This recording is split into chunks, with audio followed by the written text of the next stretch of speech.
It happened just 7 minutes ago. The kind of royal announcement that stops the nation mid-breath. The kind of decision that doesn't just make headlines. It shakes the walls of Buckingham Palace itself. King Charles III, in a move no one saw coming, has officially confirmed that Prince Harry and Meghan Markle have been removed from the royal line of succession.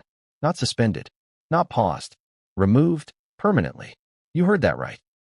The man who once held his youngest son in his arms, the father who watched him walk behind his mother's coffin, has just erased him from the future of the British crown. And yet, the question echoing through every corner of the kingdom right now is simple. Why now? Why would King Charles take such a drastic step after years of public forgiveness, reconciliation attempts, and royal restraint? Why would he make this move in the middle of his own health concerns, global charity work, and ongoing royal duties? Why would he risk another public storm that could tarnish his reign forever? Before we continue, please hit the like button, subscribe to the channel, and turn on the notification bell for updates. Because something happened, something that forced his hand. And what we're hearing from palace insiders paints a picture darker than betrayal. A web of deceit, secrecy, and emotional blackmail that finally made Charles realize that family loyalty has its limits. But before we dive into what broke the king's patience, we need to rewind the royal clock to understand how this family, once hailed as a symbol of unity and resilience, reached a point of no return. This wasn't just a father and son drifting apart. This was a kingdom slowly dividing in two. Imagine this. The grandeur of Buckingham Palace, the golden chandeliers glinting across walls steeped in centuries of power and scandal. Behind one of those polished doors sits King Charles, alone, papers spread across his mahogany desk. The fireplace flickers with quiet menace as he rereads the document that will redefine his family's history. The royal decree that will formally remove his son, Prince Harry, and his daughter-in-law, Meghan Markle, from the line of succession. Outside, London sleeps. Inside, a father prepares to break his son's heart. This wasn't an impulsive decision. Palace aides say it's been months in the making. Meetings held in secret, documents reviewed by Royal Legal Counsel, conversations with the Archbishop of Canterbury, every step meticulously planned to ensure there would be no turning back once the ink dried. And yet, as those close to the king reveal, this was not a move made out of hatred. It was made out of heartbreak. Because what forced Charles to do this wasn't just scandal, it was a discovery. One that confirmed his worst fears about the Sussexes' intentions, their loyalty, and their ultimate plans regarding the monarchy itself. Now, here's where things get even more complicated. Over the past few months, multiple royal insiders have spoken of tension brewing behind palace walls. They claim that new information, leaked communications, private recordings, and even a classified report from royal security landed on the king's desk. Each piece, according to sources, pointed to one conclusion. Prince Harry and Meghan had crossed a line that could never be uncrossed. But what kind of information could drive a father to erase his own son's royal destiny? What could possibly justify such a cold, final act? To answer that, we have to revisit the years of chaos that have led us here. The moments when the cracks began to form, long before this announcement. Think back to 2020. Megxit, as the press dubbed it. Harry and Meghan's dramatic departure from royal life. The interviews, the accusations, the bombshells about racism, the monarchy, and the institution itself. Back then, King Charles, still Prince of Wales, stayed silent. He tried to project calm. To the world, he was the stoic father, balancing empathy with duty. But privately, sources say he was devastated. Because that was the moment he realized he'd lost control. Not just of his family, but of the royal narrative. And from that point on, everything spiraled.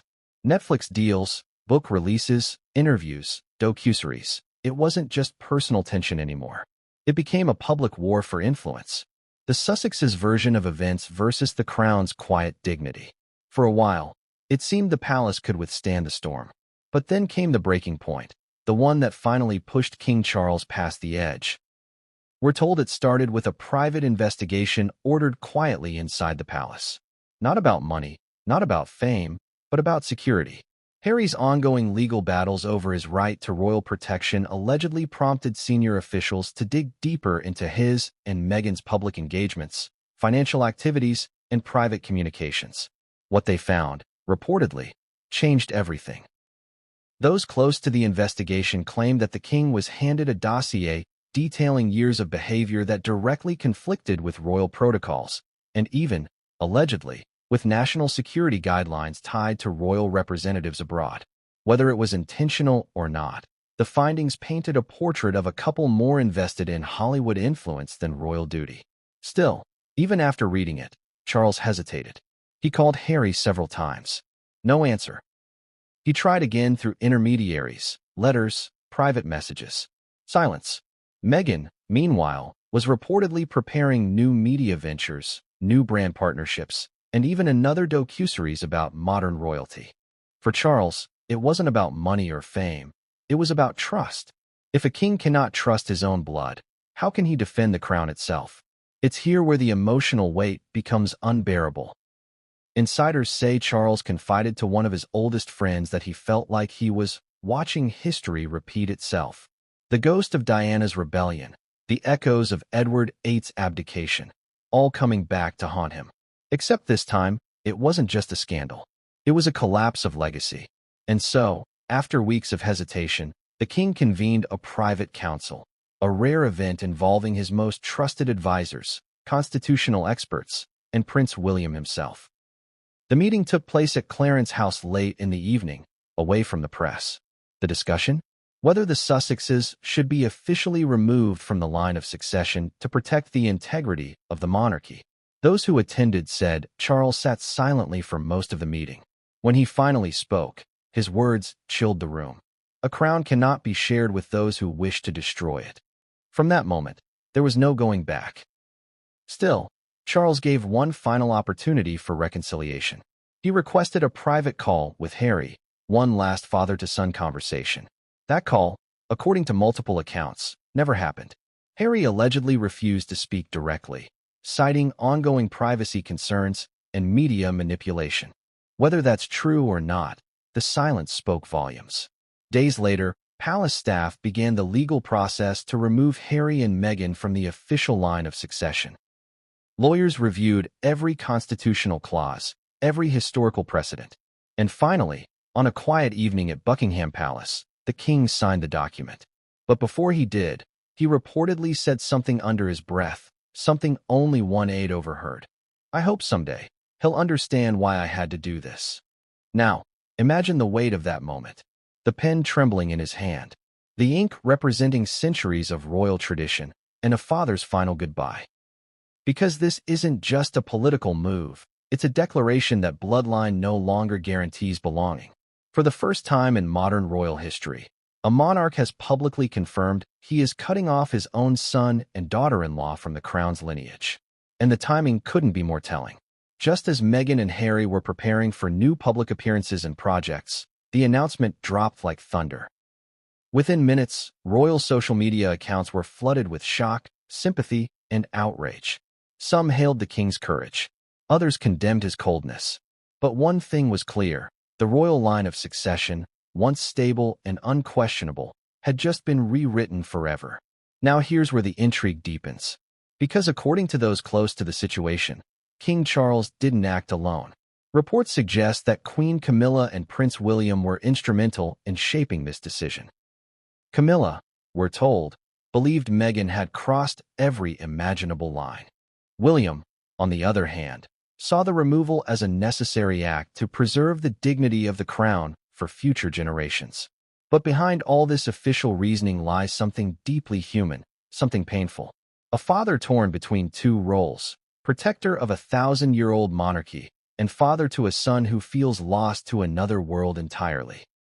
And as one senior palace aide allegedly put it, the king's heart broke long before the decree was signed. That's the tragedy of this moment. The irony of royalty is that it demands sacrifice. Sometimes, even love must bend to duty. But was this truly a decision of duty? Or was it, as some suspect, the result of fear? Fear that Harry and Meghan's growing influence, global fame, and political connections could one day overshadow the very institution they left behind? Whatever the reason, the damage is done. The royal succession chart has been updated. Prince Archie and Princess Lilibet are no longer listed. And while the palace's statement was brief, His Majesty has made a decision consistent with the constitutional expectations of the crown. The silence behind it speaks louder than words. Meanwhile, across the Atlantic, the reaction from the Sussex's camp has been equally tense. Sources say Meghan was livid when informed, while Harry was visibly shaken. Insiders close to them claim they see this as an act of revenge rather than justice. And they may not be wrong, because what's about to unfold next is not a reconciliation, it's retaliation. You see, when King Charles made that announcement, he didn't just alter a family tree, he ignited a new war. The next 48 hours will reportedly reveal shocking communications, leaked statements, and even a hidden document from the Queen's personal archives that could either justify Charles's actions or destroy the monarchy's credibility forever. Because deep inside the palace, there's a secret few know about. A secret that involves a letter, one that Diana herself may have written decades ago, warning her sons about a crown divided. That letter, locked away in royal archives, is rumored to have resurfaced in the days before this decision. And according to those who've seen it, its contents are devastating. Could this be the real reason behind the king's sudden, tragic announcement? We're about to find out. Because what happened inside the palace just before that decree was signed, what was said, what was discovered, and what was hidden, will change everything we thought we knew about the royal family. And it all starts with that letter. But what came next would change everything, and no one saw it coming. It began with silence. Not the kind of silence that feels peaceful, but the kind that crackles with tension, heavy enough to make even the walls of Buckingham Palace feel like they're listening. The kind of silence that tells you something is about to break. Hours after the king's fateful decree, insiders say there was an eerie stillness in the royal corridors. Staff moved quickly but avoided eye contact. Advisors whispered in corners. Every tick of the palace clock echoed like a warning. The world didn't know it yet, but inside those gilded walls, the royal family had reached its breaking point. But here's the question that haunts everyone now. What pushed King Charles to that final decision? What single moment turned heartbreak into exile? To answer that, we need to go back, not years, but days before the announcement. Because the truth is, this wasn't a slow burn. It was an explosion waiting to happen. The fuse was lit during what was supposed to be a quiet family meeting. A rare, off-the-record gathering between the king, Queen Camilla, and Prince William. No cameras, no advisors, no formalities. Just three people sitting in the royal study, surrounded by portraits of ancestors who had faced their own crises centuries before. Charles's face, according to an aide who caught a glimpse through the half-open door, was drawn and pale. His hands trembled slightly as he clutched a leather folder marked confidential. Across from him, William sat upright, composed but uneasy, his jaw tight. And Camilla, always the one to cut through ceremony, was the first to break the silence. "Are you absolutely sure, Charles?" she asked quietly. "Once this is done, there's no taking it back." The king didn't look up. "They've left me no choice." But was that really true? Or was there still a part of him, some tiny, desperate fragment, that hoped for reconciliation? Let's pause there for a second. Because this is where the story becomes almost Shakespearean. A father torn between love and duty, a son blinded by resentment, and a monarchy struggling to survive the weight of its own traditions. The tragedy wasn't that this family stopped loving each other. It's that they loved each other too much to forgive. The folder on the desk contained transcripts, letters, private messages, evidence, according to sources, of conversations between Harry and several media figures discussing plans that could reshape public opinion of the monarchy. To Charles, that wasn't just defiance. It was a declaration of war. The king closed the folder, his fingers pressing the edges as if to stop his hands from shaking. He looked up at William and asked, almost whispering, "Do you think I'm doing the right thing?" William hesitated, choosing his words carefully. "I think," he said slowly, "you're doing what must be done. For the crown. For the country." That was the moment something shifted in the room. The father disappeared. The monarch took his place. Still, behind that royal composure, there was something raw, an ache that no crown could hide. A man watching his family fracture beyond repair. And yet, this decision wasn't just about personal pain. It was about perception. Because days earlier, something had leaked. A phone call between Harry and a well-known Hollywood producer discussing a fictionalized project based on the royal family. A script, allegedly, that blurred the lines between entertainment and exposure. The leak sent shockwaves through royal staff. For the king, it was confirmation of his deepest fear, that the monarchy had become a commodity. Here's where it gets messy. Because in the royal world, perception is everything. You can survive scandal, but not humiliation. You can weather criticism, but not betrayal. And what Charles saw in those pages was more than rebellion. It was the dismantling of his life's work, piece by piece, on streaming platforms and magazine covers. So, when he told Camilla and William, "It ends here," it wasn't just a royal decree. It was a father's surrender. Now, let's talk about what happened next, because this meeting, while private, didn't stay secret for long. Within hours, whispers began circulating among senior aides. Something big was coming. The king's schedule suddenly cleared. Advisors were told to prepare for constitutional communication. That's royal code for crisis. Meanwhile, across the Atlantic, Harry and Meghan were completely unaware, or so they thought. They were preparing for a charity gala in California, cameras ready, smiles rehearsed. To the outside world, it looked like business as usual. But behind closed doors, tensions were rising there too. One insider close to their team later revealed that Harry had been distracted, short-tempered, and increasingly anxious in the days leading up to the event. Meghan, always polished and composed, reportedly asked him, "Is there something you're not telling me?" He didn't answer. He didn't have to, because deep down, Harry knew. He could feel it, the cold weight of inevitability. Back in London, Charles spent that night alone in his study. A half-finished glass of scotch sat beside a stack of documents. Outside, rain tapped against the windows, a steady rhythm that seemed to match his thoughts. In one corner of the room stood a portrait of Diana, her eyes frozen in quiet grace, watching over him like a ghost. People forget that Charles is not just a king. He's a man who has carried guilt for decades. The guilt of a broken marriage. The guilt of a divided family. The guilt of sons who grew up in the shadow of grief. And now, one of those sons was about to be written out of royal history. Can you imagine the weight of that decision? Could any father make it easily? He reached for his pen, but hesitated. For a moment, he almost put it down. Almost. Then his phone rang. According to sources, it was a senior royal advisor, calling with urgent news. There had been another leak. This time from an American journalist claiming to have access to a private letter from Queen Elizabeth II to Harry, written shortly before her passing. The letter allegedly expressed disappointment over his choices and concern for the monarchy's future. The palace immediately denied it. But the damage was done. Once again, the royal narrative was slipping from Charles's hands. That was the night he made his final decision. But before we go further, let's look at the irony of it all. Because just weeks before this storm, there had been talk of reconciliation. Harry had sent a message through a mutual friend, hinting that he wanted to visit the UK privately to talk things through. Charles reportedly agreed, cautiously, but that meeting never happened. Some say Meghan discouraged it. Others claim the palace quietly blocked it. Whatever the truth, that single missed meeting may have sealed their fate. Now fast forward to the day of the official announcement.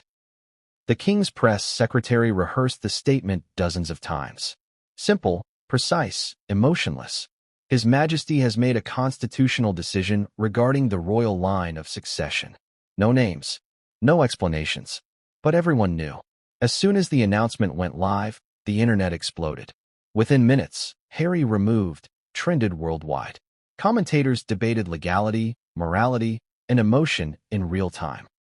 Royal biographers scrambled for historical parallels, while supporters on both sides turned social media into a digital battlefield.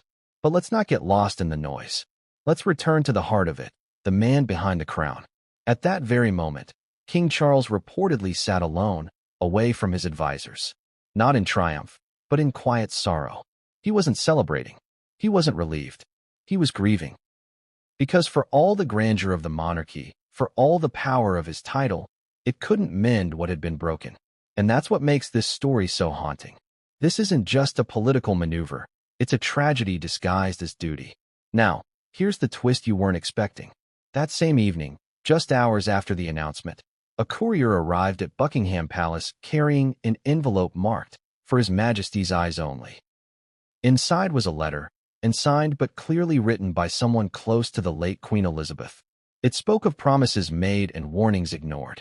One line, according to those who've read it, stood out. "When the time comes to choose between blood and crown, remember, both are heavy, but only one survives." For King Charles, that was confirmation that he'd done what his mother would have wanted, or at least what she would have understood. But not everyone agreed. Camilla, though publicly supportive, reportedly argued that the decision would haunt him forever. William, ever the pragmatist, saw it as a clean break. "He made his choice," he told a friend later that night. "Now we have to live with it." Meanwhile, in California, Harry finally picked up his phone. But instead of calling his father, he called someone else, a familiar voice, someone who had been close to Diana. That conversation, short and emotional, would soon leak to the press. And when it did, it would turn public sympathy into chaos. But before that could happen, one more confrontation was about to take place, inside the palace itself. Because while the world was reeling from the announcement, someone within Charles's own circle was already questioning the legitimacy of his actions.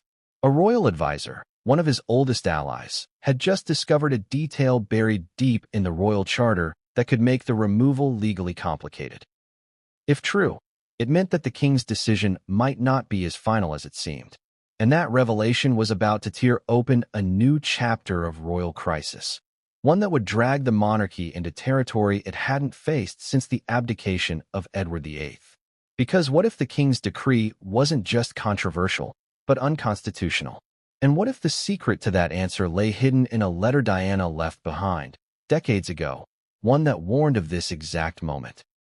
That letter was about to resurface, and when it did, everything, the king's motives, the family's loyalty, the future of the crown, would come crashing into question. But what came next would change everything, and no one inside Buckingham Palace was prepared for it. It started as a rumor whispered through marble hallways and echoed in the hearts of those who still remembered her, the late Princess Diana. The rumor claimed that a letter, long believed to be lost or destroyed, had resurfaced. A letter written not to the public, not to the press, but to her sons. And its timing, coinciding with King Charles's shocking removal of Prince Harry and Meghan from the royal line of succession, was almost too poetic to believe. But what if it wasn't coincidence at all? What if the king found that letter just days before he made his final decision? A royal insider who once served under the Queen's private secretary recalls the quiet chaos that erupted when a sealed envelope marked "Property of Her Majesty's Private Collection" was discovered in Windsor's royal archives. It was tucked behind decades of correspondence, love notes, speeches, invitations. The paper yellowed, but the handwriting unmistakable. Curved, elegant, and achingly familiar, Diana's. The discovery reportedly happened only a week before the king's decree. The archivist who found it immediately alerted senior aides. Within an hour, that letter was in the hands of King Charles himself. And when he read it, witnesses say he went completely still. The room was silent except for the faint rustle of paper. His expression hardened, but his eyes, those tired, weary eyes, looked as though they had seen a ghost. Because in a sense, they had. So what was in that letter? What could Diana have written that would shake a monarch decades after her passing? According to multiple palace sources, the letter contained a chilling prediction, one that, if true, may explain everything that has unfolded in recent weeks. Diana allegedly wrote about her fears for her sons, especially the younger one. She warned that the monarchy's structure and the people surrounding it would one day push them apart. "They will divide you," she wrote. "They will make you choose. And when you do, remember who you are." Haunting words, almost prophetic. Now imagine the weight of reading that, alone, as a father who had just signed away his son's royal inheritance. But that wasn't all. The letter reportedly continued with an observation that stunned even Charles's closest advisors. Diana described a vision of a world where truth and image blur, where duty is traded for influence, and family becomes performance. She wrote that she feared her children would one day be used, by the crown or by those who seek to tear it down. Let that sink in for a moment. Because whether you believe in coincidence or fate, That letter reads like a mirror of what's happening now. Harry and Meghan's media ventures, their documentaries, their interviews, all of it, from Diana's perspective, would have looked like exactly what she feared. Family turned into spectacle. Some say Charles took this as confirmation that Diana had foreseen what was coming. Others believe it tormented him. After all, how do you condemn your son for living out the prophecy his mother warned about? That night, after reading the letter, Charles reportedly locked himself in his private office. For hours, no one saw him. The only sound, according to a nearby aide, was the slow, rhythmic creak of a chair and the occasional clink of glass on wood. When he finally emerged, his face was drawn but resolved. He didn't say a word to anyone. He simply handed the letter to his private secretary and said, "No one outside this room is to see this." But secrets have a way of slipping through cracks, especially royal ones. By the next morning, rumors of Diana's letter had already begun circulating within the palace staff. Some dismissed it as gossip. Others feared its existence could destroy everything. Because if word got out that Diana's letter influenced the king's decision, the monarchy would face public outrage on a scale not seen since her funeral. And here's where things turn even darker. According to insiders, one person close to Charles, someone deeply trusted, leaked that a copy of the letter had been made years ago. Apparently, the late Queen Elizabeth herself ordered certain sensitive materials to be preserved in duplicate form. Meaning, if this was the same letter, there might be another copy hidden somewhere in Windsor Castle, or worse, in someone else's hands. You can almost feel the tension just imagining it, can't you? A piece of paper, written by a woman who's been gone for decades, holding the power to fracture an empire in the present day. Now, let's take a step back. Think about Diana's relationship with the institution she once called a prison. She knew its power, its fragility, and its hunger for control. If she did write that letter as a warning, was it meant for her sons, or for Charles himself? Some experts suggest it wasn't merely maternal advice, but a veiled warning to the monarchy as a whole. She saw the future of the crown more clearly than anyone else, one royal historian noted. And she feared it would consume her children the way it consumed her. For Charles, this revelation would have been both devastating and validating. Devastating because it came from the woman he once wronged. Validating because, in a twisted way, it proved he was right to act, to protect the institution she once believed would destroy her sons. But here's the contradiction. By acting to save the crown, he fulfilled the very prophecy she feared. He became the divider. It's painful irony, isn't it? Now, if you're wondering whether the letter was ever made public, no? At least, not officially. The palace has denied its existence, calling it a matter of fiction and fabrication. But denial has never stopped truth from whispering through cracks.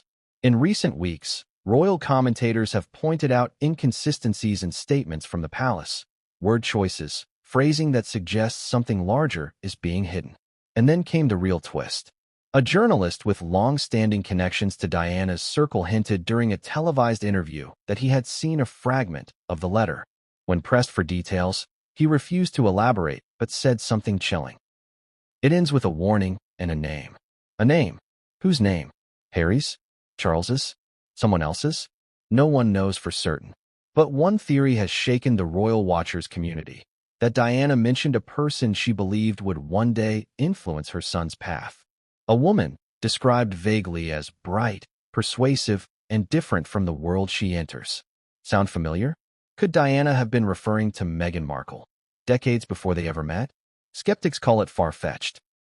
Believers call it destiny.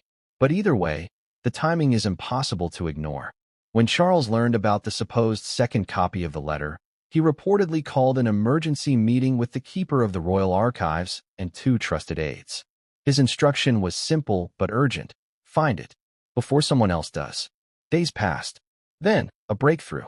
The second copy, written in the same hand, on the same royal stationery, was found. Not in Windsor, but in a sealed personal trunk belonging to the late Queen. The Queen had apparently marked it for restricted preservation. Charles read it again. The ink had faded, but the words were the same. The final line, however, stood out like a brand. The crown will endure, but love will suffer for it. And that was it. The confirmation he didn't want but needed. Those close to him say that after reading it the second time, he whispered under his breath, "You were right, Diana. You were right about everything." But the letter's reappearance didn't just haunt Charles, it angered others. Queen Camilla, upon learning of its contents, allegedly told aides, "That letter has already caused enough damage once. It will not destroy this family again." She demanded that both copies be sealed indefinitely under archival restriction. Whether that actually happened is unclear, but some claim one version was quietly relocated to a private vault beyond government oversight. And yet, even locked away, its shadow lingered. Because here's the cruelest twist of all, Harry had no idea it existed. Imagine that.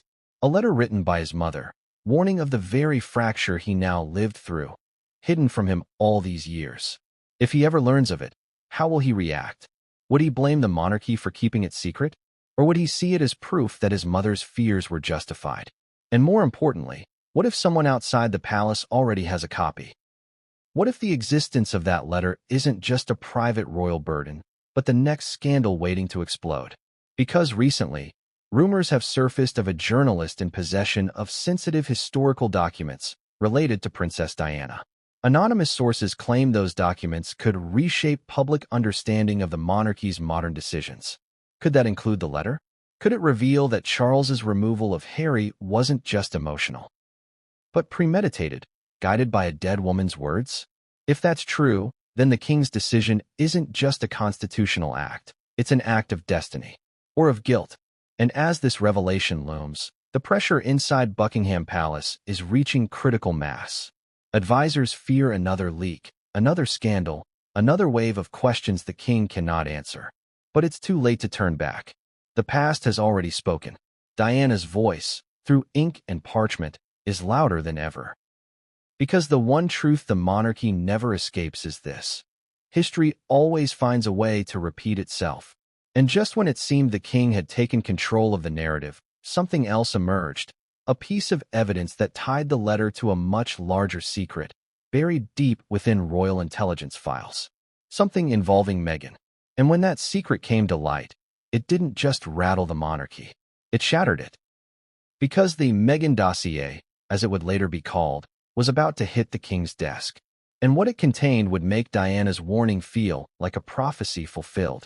But what came next would change everything, and no one saw it coming. It wasn't supposed to exist.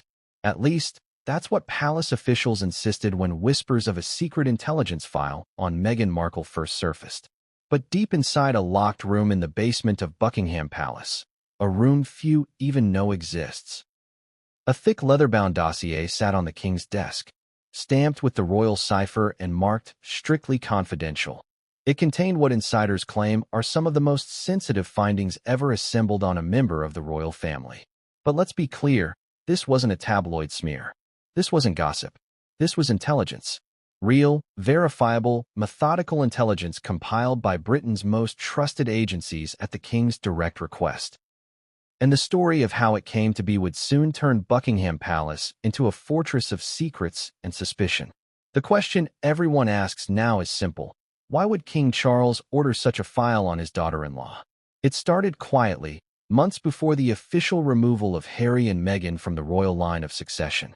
After a series of unexplained leaks, anonymous press briefings, and financial irregularities in the Sussexes' charitable ventures, the king reportedly demanded answers. He didn't want rumors, he wanted evidence. And so, under royal security protocol, a small group of intelligence officers began tracking communication patterns, public and private contracts, and even encrypted digital correspondence. What they discovered, according to a palace insider, left the king in disbelief. Let's rewind. Imagine a team of analysts working late into the night, tracing digital footprints across continents. Phone records, meeting logs, travel manifests. All of it connecting dots that seemed, at first, innocuous. Until one detail stood out. A series of encrypted emails sent from a private account registered under an alias, a name that, after cross-referencing, linked back to Meghan's former business representative. The emails weren't casual exchanges. They contained detailed discussions of strategic positioning, media contracts, and upcoming exposés related to the royal family. One line, In particular, allegedly read, "Once the narrative turns, the monarchy will have no choice but to defend or collapse." Defend or collapse. Those three words chilled the king. Was it a warning?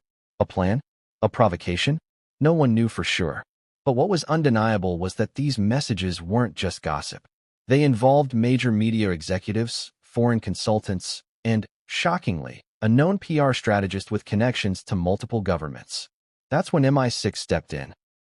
According to sources, royal security alerted British intelligence after noticing patterns suggesting potential data exposure from inside royal channels. The agency, working discreetly under the code name Operation Halo, conducted a deep investigation into the Sussex's communication networks. What they found blurred the line between private business and state-level concern. Encrypted messages referencing leverage, royal recordings, and controlled leaks raised immediate red flags.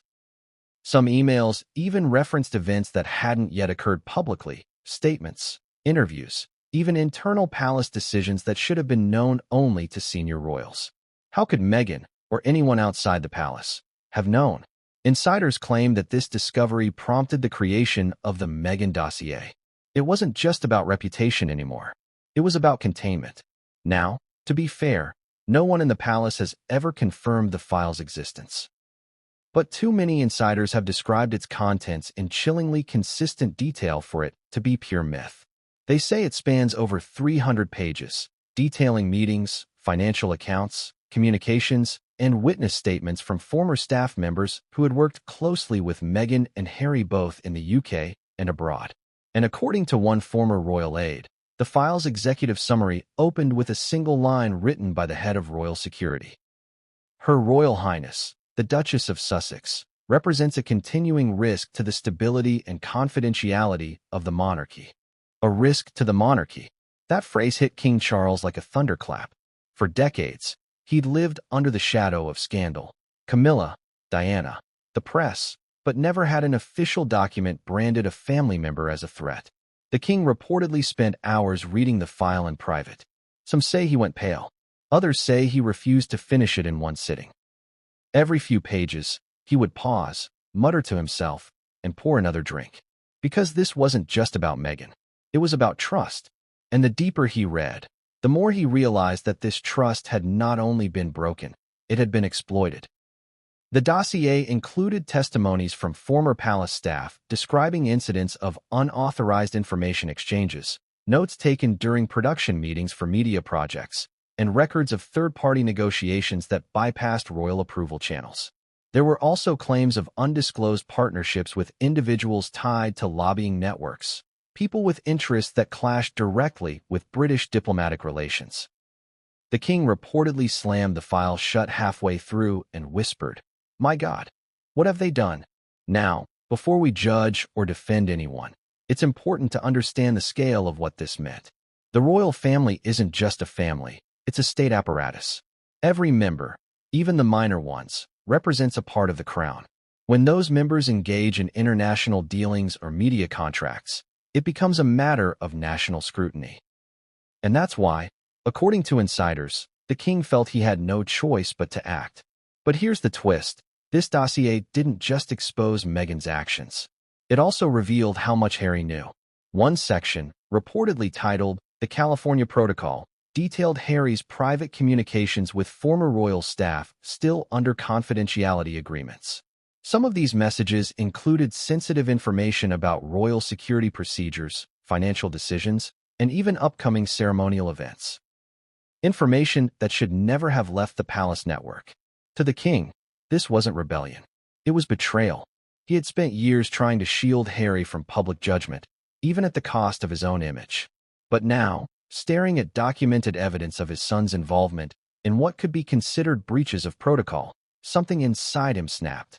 He summoned his most trusted aide, Sir Alastair Pembroke, and ordered that a full internal review be conducted within 48 hours.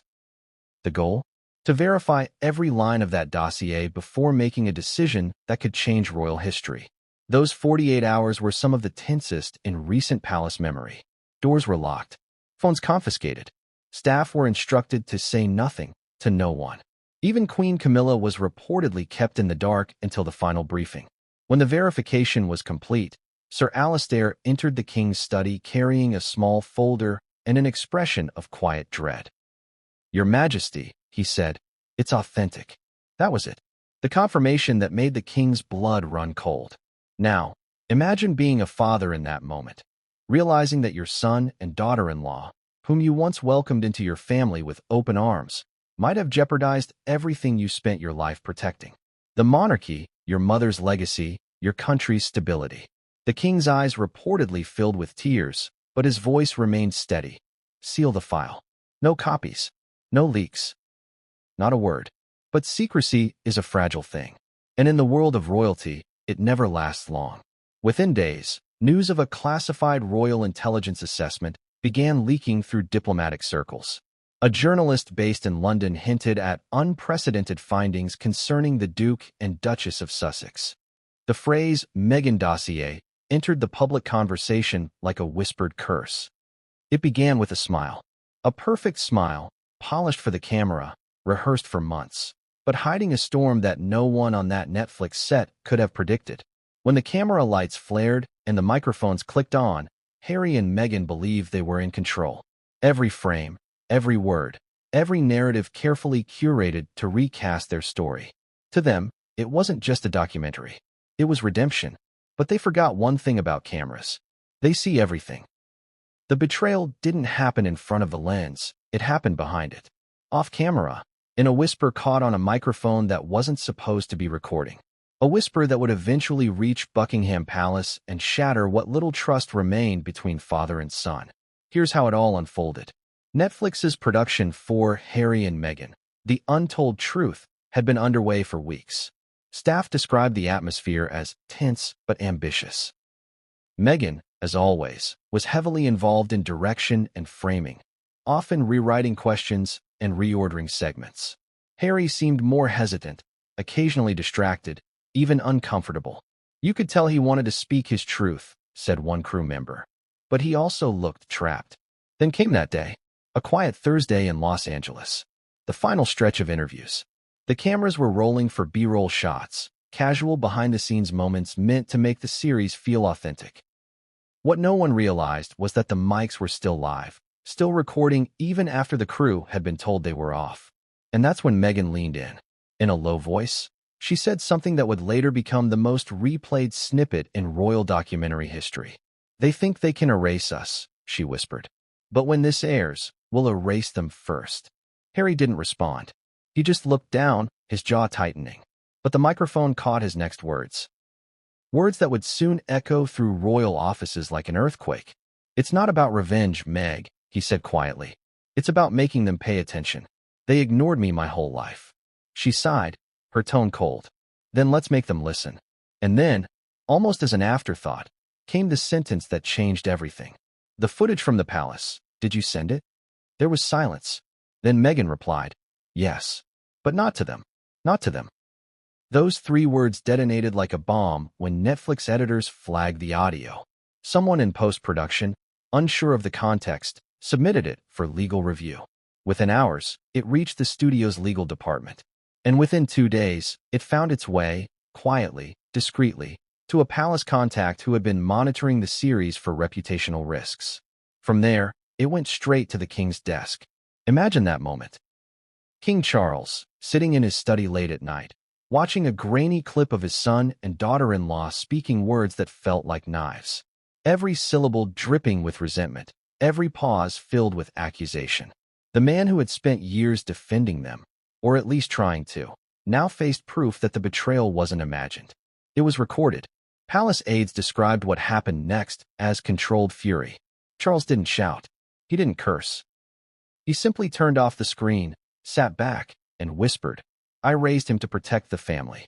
Now he's helping destroy it." But there was something else on that recording. A second conversation. After Meghan left the room, Harry stayed behind. Still mic'd up, unaware the audio was rolling. He began pacing, muttering to himself. "I don't even know if I believe half of this anymore," he said softly. "Mum wouldn't have wanted this. She wanted peace." Then, almost trembling, he added, "But it's too late now. She's already decided." She. He meant Meghan. That single line turned the situation from political to personal.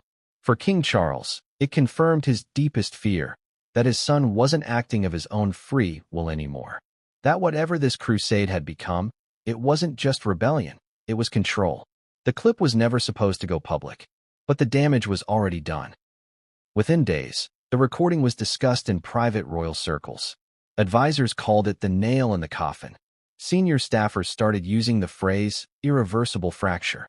Even Queen Camilla, known for her steely composure, reportedly told aides, "There's no coming back from this." Meanwhile, Netflix executives panicked. The leak of the audio to the palace had exposed them to a diplomatic nightmare. Lawyers demanded non-disclosure renewals, and portions of the series were reportedly re-edited under royal pressure. But the truth was out. The king knew. The monarchy knew. And now, for the first time, the entire royal machinery had turned against Harry and Meghan. The question now was, how far would they go? Because what followed wasn't a reaction. It was retaliation.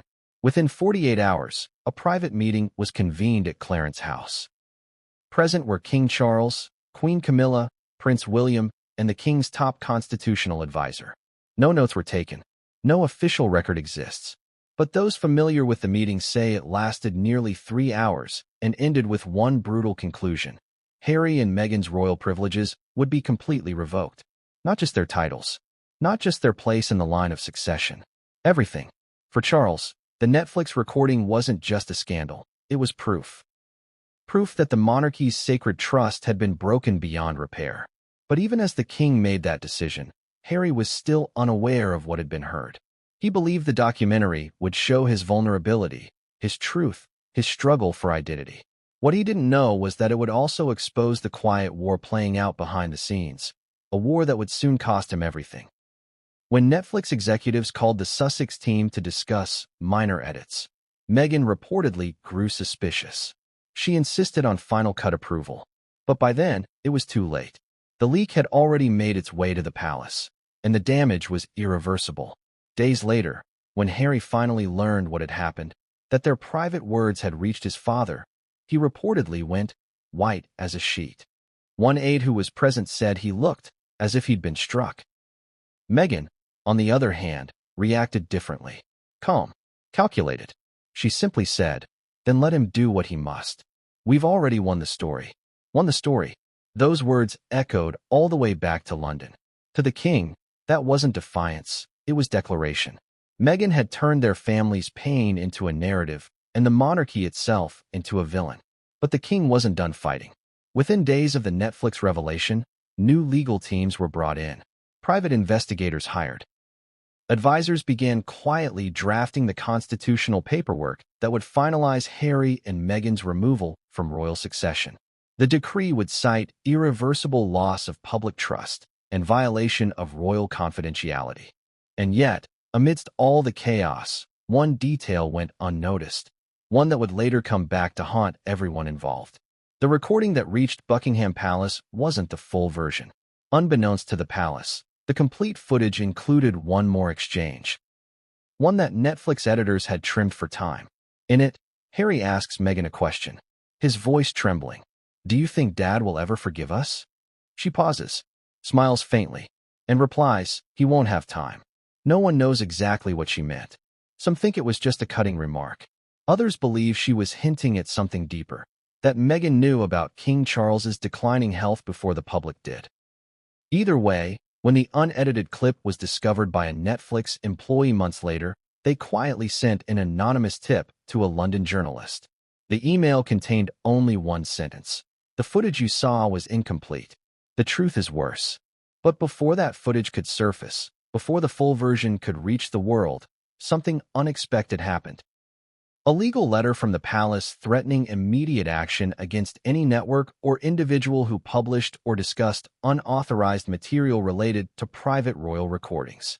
The monarchy had gone to war, not with guns, but with silence. And in that silence, new questions began to grow. Had Meghan really sent footage from inside the palace, as the leaked audio implied? And if she did, where was it now? Because rumors were swirling that a mysterious hard drive, containing raw footage from their time as senior royals, had been stored outside the UK. Hidden, untouched, waiting.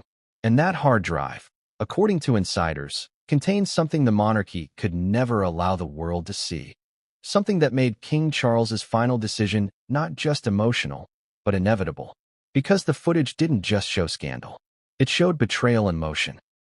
And once the king saw what was on that drive, the royal family's future would never be the same again. But what came next would change everything, and no one saw it coming. The letter arrived at dawn. Thick parchment, embossed with the royal crest, hand-delivered by a government courier to a quiet Los Angeles estate, still half asleep. The sun hadn't even risen when the doorbell rang. A security guard opened it, expecting another package, another press gift. Instead, he was handed a sealed envelope marked with a warning. Official royal correspondence. Confidential legal directive. Inside, in crisp black ink, were 12 words that would send shockwaves through Montecito. Immediate cessation of royal title usage or face constitutional litigation. In other words, King Charles had declared war, not through words or interviews, but through law. The legal warning wasn't a threat. It was a promise. According to insiders, this was the culmination of weeks of quiet legal maneuvering. Royal attorneys, constitutional scholars, and government liaisons had spent sleepless nights drafting language that was both legally binding and symbolically devastating. The king wasn't just cutting off Harry and Meghan from royal privileges. He was stripping away the very foundation of their public identity. For months, the Sussexes had branded themselves as independent yet royal, leveraging their titles to anchor their global influence. The Duke and Duchess of Sussex had become a brand, a cultural passport. But with one letter, that brand teetered on extinction. Now picture the moment they opened it. Harry, still in his robe, holding the letter under morning light. Meghan, pacing behind him, arms crossed, eyes sharp. The silence between them was heavy, punctuated only by the rustle of paper. "It's official," Harry murmured. Meghan leaned in. He wouldn't dare. But he did. The king's legal warning cited violations of the Royal Titles Act and breach of royal conduct clauses tied to international representation. It accused the Sussexes of willful misrepresentation of royal association for financial and reputational gain. In simpler terms, using the crown to cash in. The tone was brutal, not the language of a father, but of a monarch. But what truly cut deep was the final paragraph. The monarchy cannot, and will not, be commercially compromised. This is not vengeance, but protection of legacy. That last line wasn't written by lawyers. It was written by Charles himself. In that single sentence, the king revealed everything. This wasn't about power or ego. It was about fear. Fear that his family's centuries-old institution was being traded for Hollywood glamour. And now, through law, he was drawing the line. The moment the Sussexes received the notice, panic set in behind the scenes. Meghan's PR team convened an emergency call with lawyers, brand partners, and media executives. The message was clear: this changes everything. Contracts tied to the royal couple branding were suddenly in question. Sponsors grew nervous. Phone calls went unanswered. For the first time, Meghan's empire trembled. But she wasn't one to bow easily. Within hours, her legal team drafted a fiery rebuttal. A 17-page response accusing the monarchy of malicious intent and harassment under the guise of constitutional enforcement. She wanted to fight, to expose, to retaliate. Harry, however, hesitated. He stared at the king's words for hours. Maybe he saw something beyond the legal jargon. Maybe the ghost of his father's love still flickered behind those formal sentences. "Maybe we should stop," he said quietly. "Stop what?" Meghan snapped. "All of it. The fight. The interviews. The shows. I'm tired." That moment, brief and fragile, could have changed everything. But Meghan turned away, her voice cold and decisive. "If we stop, we lose." Those 4 words sealed their fate. Meanwhile, back in London, the king's legal strike triggered chaos of its own. Public reactions split the nation. Some praised the king for finally taking a stand. Others condemned him for punishing a son who simply wanted freedom. The press turned it into a global spectacle, the monarchy versus the Sussexes, the final divorce. But inside Buckingham Palace, the mood was somber. Charles, despite his resolve, was said to be deeply conflicted. He had done what duty demanded, but every fatherly instinct screamed against it. Late at night, he reportedly told his private secretary, "I've protected the crown, but I've lost my son." Those words never left that room, or so he thought, because one aide, overwhelmed by guilt and sympathy, leaked the quote to a journalist. Within hours, it was splashed across global headlines. King Charles, I've lost my son. It was a headline that broke hearts and shifted public perception yet again. For the first time in months, the world saw the king not as a vengeful ruler, but as a grieving father. Sympathy swayed back toward the monarchy, and Meghan saw it as manipulation. She allegedly told friends, "He's weaponizing pity." It's the same playbook the palace used against Diana. That comment, once leaked, exploded online. Hashtags like #Diana was right and #Royal Cycle began trending. The digital war reignited, this time more vicious than ever. But amid the noise, something else happened, something that turned this legal showdown into an international crisis. The British government, caught in the crossfire, issued a subtle but firm statement through the Home Office. Matters concerning royal succession and title enforcement fall solely under constitutional prerogative. The government respects His Majesty's authority. Translation: the king wasn't just acting emotionally. He was backed by the full weight of the British state. That's when Meghan realized the magnitude of what they were facing. This wasn't a PR feud anymore. It was monarchy versus media, and the monarchy had the law on its side. Still, she wasn't ready to surrender. Behind closed doors, Meghan began preparing her next move, a plan her team dubbed the American Counter. It involved high-profile interviews, a potential legal counterclaim filed in California courts, and, most dangerously, a truth-telling project aimed at reclaiming public sympathy. A former associate later described those meetings as part strategy, part therapy. Meghan was determined to turn victimhood into victory. "If they want a war," she said, "we'll give them one." But before that war could begin, something unexpected happened: an intercepted email between Meghan's U.S. attorneys and a European legal contact found its way back to London. The message referenced dormant footage and unreleased material retained for negotiation leverage. Negotiation leverage. To royal lawyers, that phrase was an alarm bell. If true, it meant Meghan still possessed unreleased recordings, potentially from her time inside the palace. The very footage the king feared most. A private intelligence assessment confirmed their worst fears. A digital archive existed somewhere outside the United Kingdom, and if that footage were ever made public, it could permanently damage the monarchy's image. That's when the king made his next move. He ordered a formal legal warning, not just to Meghan and Harry, but to Netflix, Spotify, and any media outlet associated with them. The message was blunt. Any publication of confidential material obtained during royal service would trigger international legal escalation. To the Sussexes, it was intimidation. To the palace, it was survival. But behind the legal walls and formal letters, the emotional toll was devastating. Harry stopped sleeping. Friends say he looked haunted, carrying the weight of two worlds he could no longer reconcile. He was torn, one confidant revealed. He loved his wife, but he missed his family. And deep down, he knew, if Meghan released that footage, there'd be no going back. The king knew it too. In one private note, written to a confidant, Charles reportedly said, "She holds the match. I only hope she never strikes it." But the match was already in Meghan's hand, and she was ready to light it. Because just as the palace began tightening its grip, Meghan's team began drafting something far more dangerous than a legal defense: a public manifesto. A declaration that would frame her and Harry as victims of royal censorship. The title? The Truth They Tried to Silence. It was meant to be the final word, her word. But before it could go live, someone within the palace leaked the plan. And what happened next sent every royal advisor into panic mode. Because the leak didn't come from Meghan's side.